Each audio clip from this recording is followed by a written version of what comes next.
Toute l'équipe prochainement de souhaiter également la bienvenue à Dr Chabel qui a accepté notre invitation pour animer donc, notre symposium. L'intitulé aujourd'hui, c'est la contactologie. Vous savez très bien que c'est une spécialité aujourd'hui qui est en pleine évolution dans le monde. Et Boscheland s'est engagé depuis le lancement de la contactologie en Algérie de soutenir donc, la formation médicale continue dans cette spécialité. Et à chaque fois que le salon de l'optique s'organise, et ça fait la 3e participation des laboratoires Boscheland, donc nous n'avons pas hésité donc, à participer par instant, mais également par la formation médicale continue. Et aujourd'hui, nous avons un invité de marque, c'est Dr Chabel, qui a accepté d'animer ce symposium pour faire évoluer encore donc, cette spécialité en Algérie. Donc avec vos applaudissements, je voudrais accueillir Dr Chabel pour présenter introduire sa...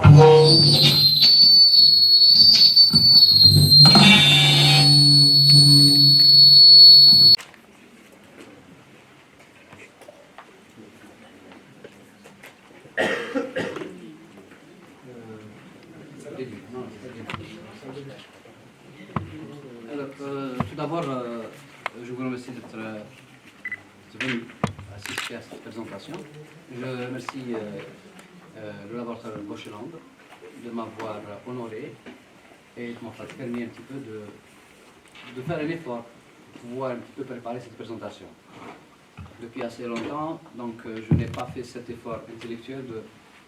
Ça m'a permis un petit peu de me remettre dans le bain.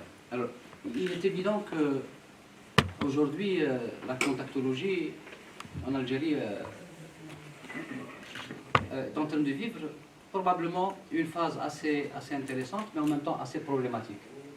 Et simplement parce que ailleurs dans le monde, les choses ont évolué très rapidement. Chez nous, c'est un petit peu malheureux, mais on a quelques soucis pour faire implanter ce nouveau schéma ou ce nouveau mode, si vous voulez, de port. On va expliquer pourquoi il est important aujourd'hui qu'il y ait une transition, une double transition. Une transition qui va nous permettre un petit peu de comprendre le fait que la contactologie, qui a quand même, vous l'avez dit, souple, hydrophile, nous avons dépassé la 50aine d'années.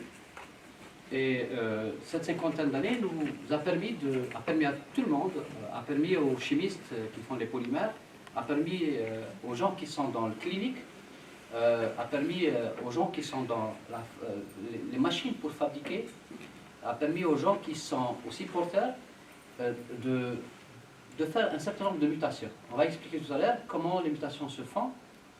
Au fait, cette lentille de contact, tout d'abord, bien sûr, nous avons parmi nous des ophtalmos, ils peuvent le confirmer, est un corps invasif qui va agresser, en guillemets, un environnement oculaire qui va présenter un certain nombre de perturbations.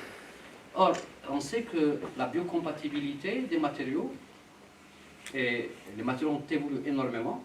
Aujourd'hui, les matériaux sont réellement très biocompatibles, mais toujours est-il que ces biomatériaux vieillissent, et quand ils vieillissent, bien sûr, on a avec un certain nombre de dépôts. Ces dépôts-là vont constituer une étiologie, une cause pour des complications adverses, pour des complications parfois pathophysiologiques, parfois pathogéniques. Donc, next slide, s'il vous plaît, la prochaine. Alors, la problématique, parce qu'il faut qu'on pose le problème. Le constat, c'est que nous accusons un retard en contactologie que j'estime à plus de 10 ans. Je vais expliquer pourquoi, parce que par rapport à deux marchés qui sont voisins, la Tunisie et le Maroc, aujourd'hui, le mode de port a complètement évolué. Nous restons un petit peu en retrait. Les causes, nous avons des causes multiples. Il faut constater une chose qui est importante, qu'il faut accepter en tant qu'ancien formateur. Je dis souvent qu'il y a une faiblesse de la formation. Cette faiblesse de la formation fait en sorte que les informations dont on dispose ne sont pas dont on dispose parce que les délégués font la visite, ils nous remettent des documents.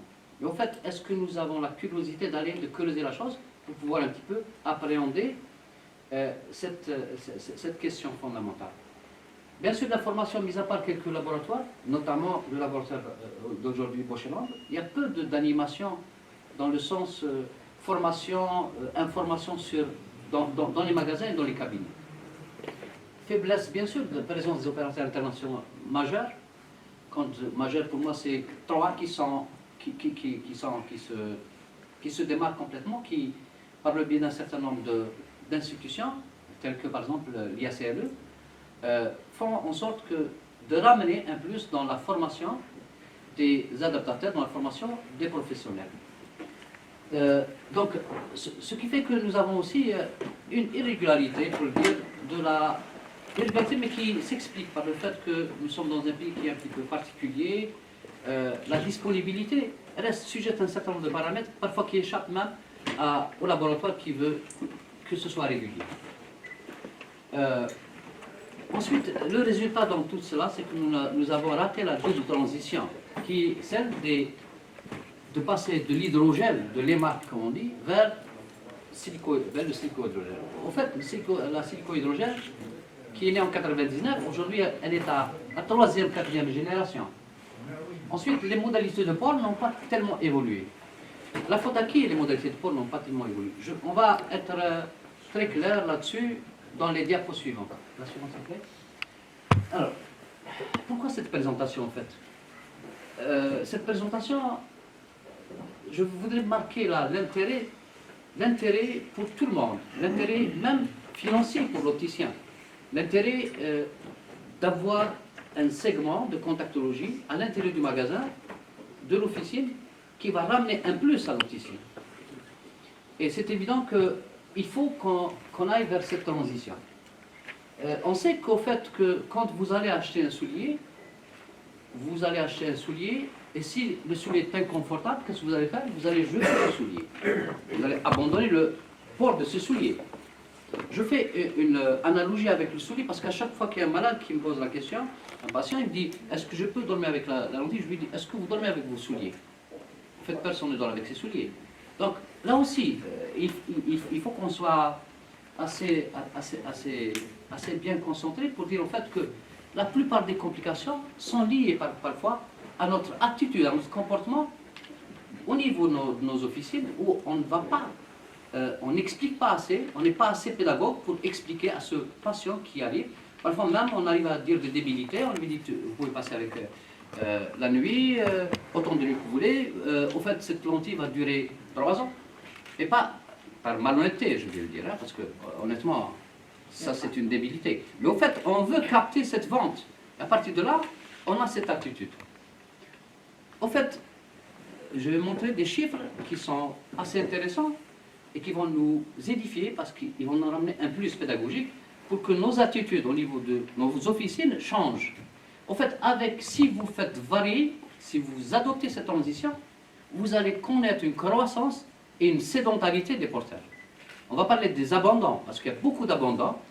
D'ailleurs, nos collègues ophtalmos peuvent témoigner que les complications ne conduisent pas simplement à aller chez l'ophtalmo, se faire soigner, elles conduisent parfois à une sorte d'intolérance aux lentilles par la suite, si les choses perdurent. Donc, il est nécessaire de souligner qu'avec les lentilles de contact traditionnelles, conventionnelles, celles que vous distribuez parfois, vous vendez, vous dites en fait, c'est 1 an. En fait, ça ramène quoi? Ça ramène à une fréquence d'abandon plus élevée. Ça joue en la défaveur de votre officier. Suivante, s'il vous plaît.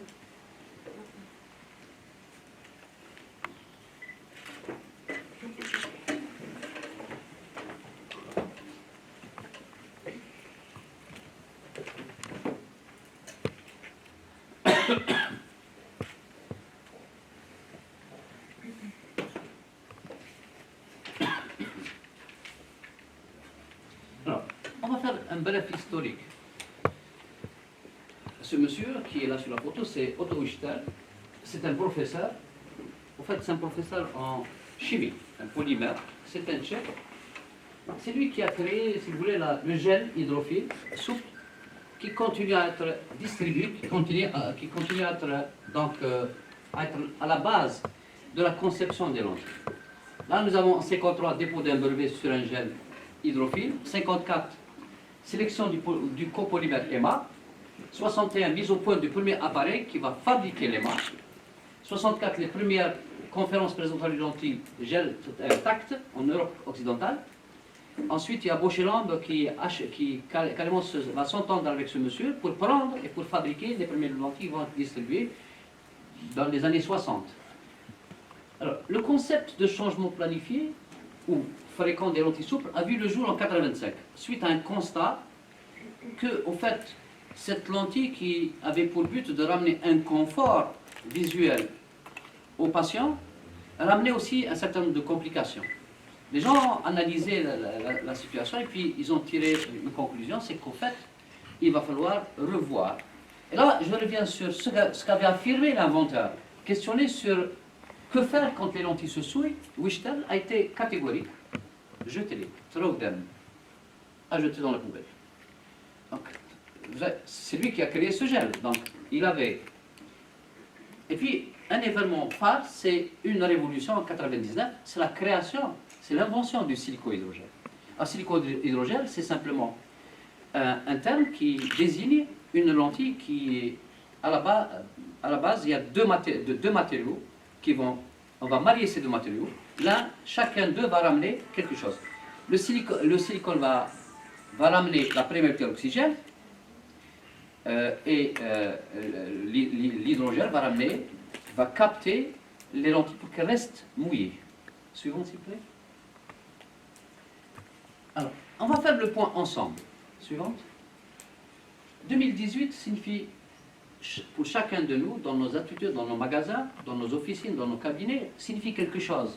Quelles sont les choses que on doit s'actualiser, actualiser nos équipements, faire en sorte d'adopter des attitudes différentes. Parce qu'il est évident que c'est le changement qui est nécessaire pour améliorer, bien sûr pour progresser et pour prospérer. Chacun de nous aspire à progresser et à prospérer.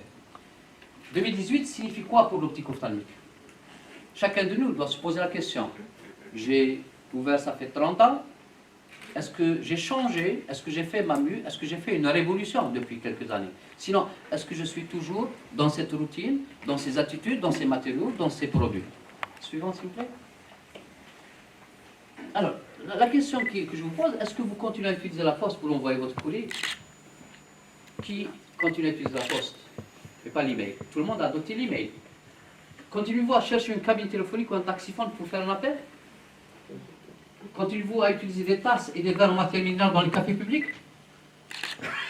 Acceptez-vous que vos injections se fassent avec des seringues en verre? Chacun, voilà les choses qui changent autour de nous, donc on doit changer. Je vais poser la question aux autorités opticiennes, est-ce que vous continuez à utiliser le minéral? Parfait. Donc vous avez fait une transition. C'était en retard, mais vous l'avez fait. Vous allez accomplir la même transition avec nous au niveau des matériaux. Suivant, s'il vous plaît. Alors, la question qui se pose à chacun de nous, est-ce qu'on a changé? Est-ce qu'on a changé nos attitudes? Est-ce qu'on a changé notre approche? Suivante. C'est une question, je vous invite à chacun de vous, je l'invite à se poser cette question pour pouvoir faire le point avec lui-même. Parce qu'on ne peut pas continuer à occulter des progrès, à continuer à être, entre guillemets, je m'excuse du terme, médiocre. Il va falloir qu'on change.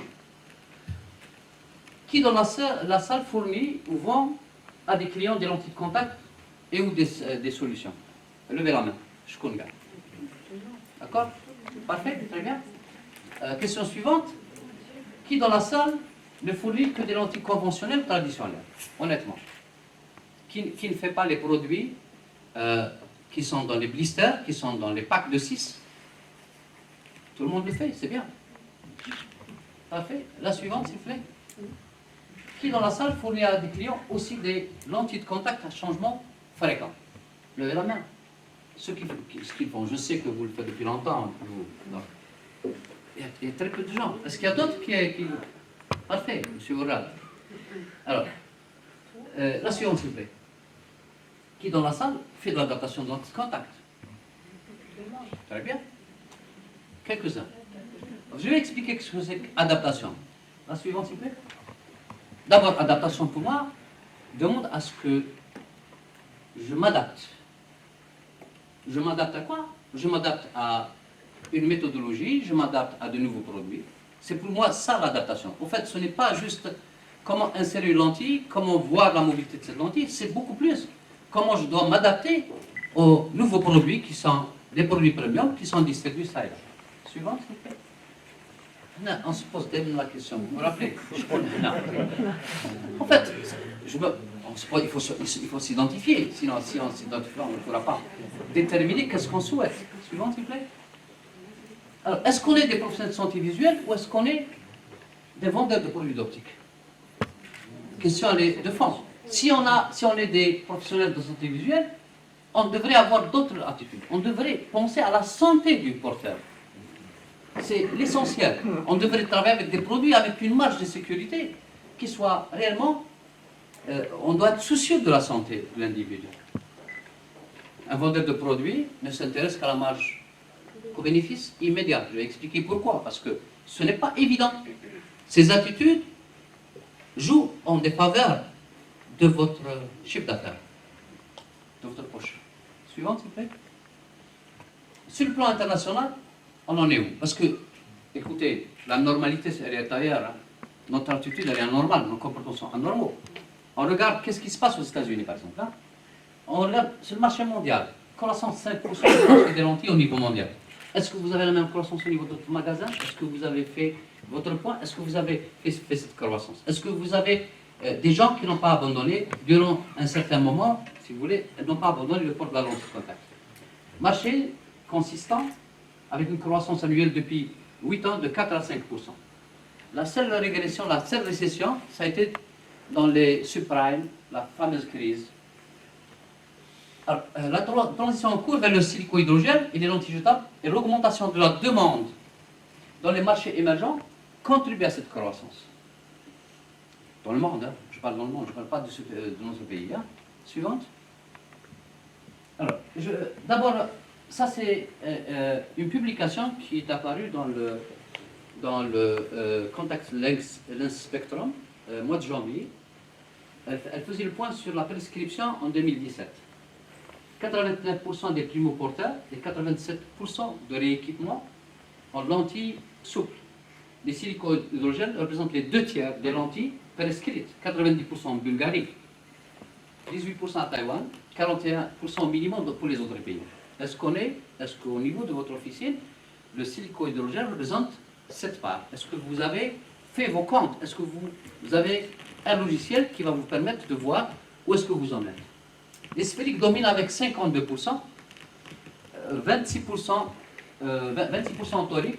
En général, 45% de la population porteuse de lentilles souples sphériques a un astigmatisme d'au moins 0,75. On sait que l'astigmatisme de 0,75, en deçà, on bascule sur une lentille sphérique. Le mode de port le plus prescrit aujourd'hui est le mensuel, 43%. Mais attention, la journalière jetable qui arrive.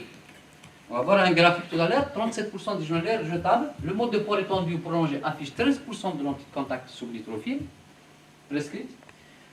Ce qui est intéressant, c'est qu'il y a un accroissement des multifocales. Il y a un marché de niche qu'on néglige. Je pose la question, qui fait la multifocale dans cette salle? Probablement un ou deux qui font la multifocale. Pourtant, la multifocale, vous avez, quand vous regardez combien vous avez de clients presbytes, vous avez énormément de gens. Vous ratez des opportunités de vente. Un certain nombre de marchés, 50% des presbytes s'équipent en multifocale. D'accord? Donc, ça, c'est une source, c'est le Spectrum, janvier 2018. Suivant, s'il vous plaît. Alors, regardez, ça, c'est en Grande-Bretagne 2016. Porteur de verre, porteur potentiel de lentilles de contact, nouveau porteur de lentilles de contact, porteur de lentilles de contact. Ce qui m'a un petit peu intrigué, c'est qu'en fait, 0,8 millions, c'est 800 000 nouveaux porteurs, et 700 000 abandonnent de lentilles de contact. Y compris dans les pays développés, ils sont en train d'appréhender cette histoire d'abandon, parce que nous, on n'a pas des statistiques fiables sur les abandons. Nous avons quelqu'un qui revient vers vous, il vous dit, au fait, vous dites, vous ne portez plus vos lentilles? Je vous dis, non, je suis tombé malade, mes yeux sont devenus, j'arrive plus à supporter, j'ai abandonné. Je voudrais, cette fois-ci, juste une paire de lunettes. Suivante, s'il vous plaît. Alors, l'illustration exemplaire, c'est le marché américain. En fait, le marché américain, il représente 36% du marché mondial. il a une croissance plus faible que le marché mondial parce que c'est les pays émergents, si vous voulez, qui traînent un petit peu, où la croissance est assez importante, qui sont la locomotive de la croissance du nombre de portables. Qu'est-ce qui fait en sorte qu'on est à 36%, si vous voulez, ce marché est assez florissant? Parce qu'il y a les laboratoires qui ont joué ils ont incité, si vous voulez, ils ont fait des dumpings pour inciter les gens à aller vers les solutions à changement fréquent, vers les nouveaux matériaux et vers la jetable. On sait que en fait, la baisse du risque des complications avec le silicone-hydrogène aujourd'hui, elle est largement connue, dans toutes les conférences on en parle. On sait que l'apport en oxygène est plus important, on a moins de complications, on va revenir en fin de cette présentation sur les complications. Suivant s'il vous plaît. Alors, regardez maintenant, ça c'est les statistiques 2017. Regardez, si vous voulez bien, silicone-hydrogène 64%. Hydrogène 22%, ça fait pour les deux, nous sommes sur 86%. Hybride 2%, PMMA, ça c'est une ancienne lentille. Elle continue à résister 1%. Elle a aussi ses qualités. Les lentilles primaires oxygène sont à 11%. Suivante s'il vous plaît. Alors, là c'est concernant la lentille souple. Regardez la configuration. J'ai été sidéré de constater au fait que les conventionnels, chez nous qui sont majoritaires, qui pratiquement constituent 90% de nos ventes, sont aux États-Unis 1%. Mensuel 40%, juste à 35%, hebdomadaire et hebdomadaire, nous sommes sur 24%. Donc vous voyez que, au fait, la mutation, la transition s'est faite de manière magnifique parce qu'on va arriver à un certain nombre de choses qui vont vous édifier. Suivant, s'il vous plaît. Alors, vente par catégorie de contact, sphérique 53%, torique 25%, multifocal 17%, cosmétique 5%. Donc les unifocaux représentent quand même une large part, 78% d'unifocaux. Les multifocaux commencent à prendre de l'ampleur. Ça, c'est statistique marché américain. Suivant, s'il vous plaît. Suivante. Voilà. On va regarder. Là, c'est des statistiques en plus des prévisions, parce qu'on n'est pas encore en 2021. Donc, ce qui est évident, c'est que les non jetables sont en régression. Les jetables sont en progression. Et on s'attend à ce que, pratiquement en 2021, il y ait plus de lentilles jetables sur le distribué que de lentilles non jetables. Suivant, s'il vous plaît. Alors, ça, c'est pour le cyclohydrogène. Si vous voulez, dans ce qui est rouge, ce sont les non jetables, les prévisions. Quand on prend ces lentilles non jetables, si vous voulez, on les met ensemble, on va trouver que ça n'a pas tellement changé. Aujourd'hui, le cyclohydrogène constitue un matériau de choix pour les professionnels et les adaptateurs. Mais on va connaître une croissance, c'est prévu jusqu'en 2021, on passe de 25% en 2014 à 53% prévu en 2021. Suivant, s'il vous plaît. Alors, là, c'est en grande temps pour parler de ces histoires d'abandon. 7% des abandons se font, ils sont magnifiques ces gens-là, parce que pendant les essais, si quelqu'un ne prend pas, il considère que c'est un abandon.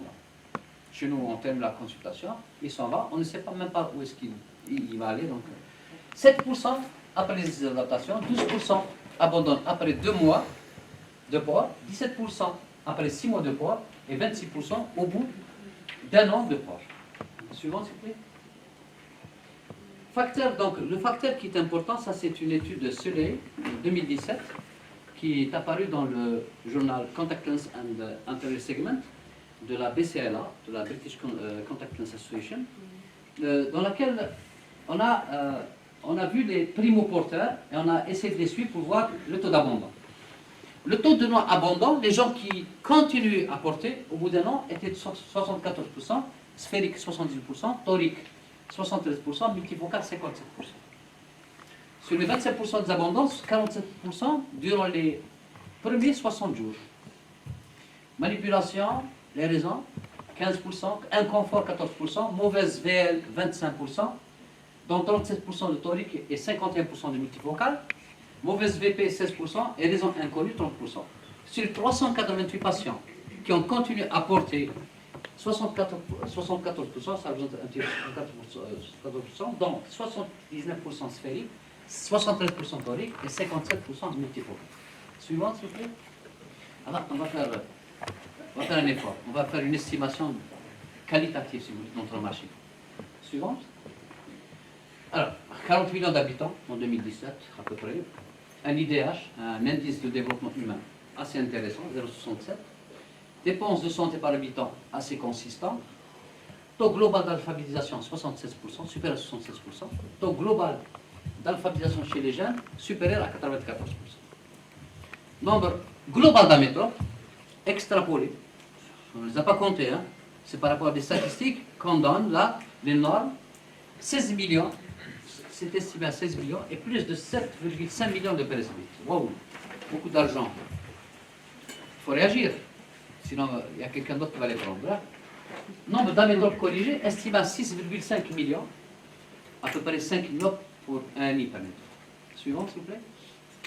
Alors, un graphique qui nous montre un petit peu la distribution des âges. Et il y a un marché de niche que vous ratez. Parce qu'une personne myope qui porte des lentilles de contact, qui est bien compensée, quand elle arrive vers les 43 ans, 44 ans, elle aura quoi? Elle sera périsclite.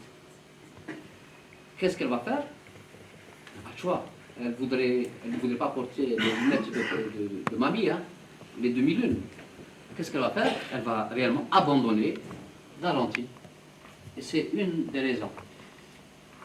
On peut lui proposer quelque chose, on peut lui proposer une multifocale. Suivante, s'il vous plaît. Donc, c'est des estimations extrapolées. Hein, extrapolées du nombre de portées à partir du nombre d'unités de produits d'entretien vendus annuellement. On estime à peu près à 350 000, représentant 5,4% des amétropes corrigées. C'est très faible. Hein? Pourquoi? Parce que les facteurs, mode de port qui laisse à 90% conventionnel, traditionnel, avec tout ce qu'il y a comme risque, complications et abandon, pour avoir de conséquences. Matériaux qui restent conventionnels à 96%, souvent c'est de l'EMA. Surface sphérique 75%, surface torique à peu près 25%, et 0% de multifocale. Qui fait la multifocale? Voilà. Négligeable, parce que quand on... Vous faites combien de multifocales, monsieur? Quelques-unes. Hein? Quelques-unes. Faible nombre de sociétés multinationales majeures sur le marché, nombre d'abandons très importants de porteurs, souvent liés à la fréquence et à la récurrence élevée de complications liées au port. 3 porteurs sur 10 au bout d'un an, 5 porteurs sur 10 au bout de 4 ans, 8 porteurs sur 10 au bout de 10 ans. Ça, c'est mes statistiques à moi. Hein. Donc, elles restent entre guillemets. Hein. La suivante, s'il vous plaît. Je vais parler un petit peu de mon expérience, parce que schématiquement, c'est un cabinet d'optométrie orienté contactologie. Je fais beaucoup de contactologie. Donc, je vais être transparent et vous montrer un peu ce que j'ai. Hein. La suivante. Répartissement du chiffre d'affaires par segment. Je n'ai pas voulu mettre le nombre, j'ai mis le chiffre d'affaires. J'ai, entre les lentilles et les produits d'entretien, j'ai à peu près 34% de mon chiffre d'affaires. Je regarde le verre, 34%. Ça me ramène, si vous voulez, autant d'argent que le verre. La monture, 26%. Nous sommes sur la même chose. Si vous avez une optique, vous faites vos calculs, vous allez trouver pratiquement les mêmes graphiques. Hein. Donc, concernant la répartition verre et monture, on est sur... Mais je fais beaucoup de contactologie, par contre. Solaire, c'est 6%. La suivante. Distribution de matière au niveau de mon cabinet. Je fais 40% de rigide. J'ai mes raisons pourquoi je fais des rigides. Hein, parce que je fais beaucoup de kératocones, je fais beaucoup de forastigmatisme, des astigmatismes. Donc je fais beaucoup de bitories. Ce qui fait, c'est un petit peu 40% parce que je fais de la contactologie un petit peu avancée. Hein. Souple, 60%. Suivante, s'il vous plaît. Alors, pour changement mensuel, je suis à 46%. Pour conventionnel, à 54%. Quand même, c'est faible, parce que j'aurais voulu que ce soit l'inverse, 54% pour conventionnel, en port changement mensuel, et 46% en port conventionnel. Mais c'est comme ça. La suivante, s'il vous plaît. Alors, quand je regarde le type de matériaux que j'utilise pour les lentilles à changement mensuel, je suis content parce que je suis en silicone hydrogène à 73%. C'est très bien, parce que c'est un petit peu un point positif. Je vais vous montrer pourquoi c'est positif. Hein. Suivant, s'il vous plaît. Alors, souvent, j'entends des débilités. On me dit, au fait, les lentilles mensuelles, les lentilles journalières, les lentilles bimensuelles, la plage de puissance est réduite. C'est absolument faux. Parce que vous oubliez une chose, c'est que vous n'équipez, dans ce cas, que les forts myopes. Or, vous ratez beaucoup de myopes, vous ratez des nouveaux équipements. Vous ne proposez pas assez la lentille. Suivante, s'il vous plaît. Regardez, ça c'est une étude américaine qui montre au fait que entre moins 4 et plus 3, 85% des prescriptions. Si vous voulez, je vais élargir, entre moins 6 et plus 4, 92%. Regardez, 97%, un peu plus de 97%, parce que là, peuvent être couverts par ces lentilles, que ce soit des lentilles mensuelles en hydrogène ou que ce soit des lentilles mensuelles en silico-hydrogène, puisque silico-hydrogène, vous êtes à de moins 12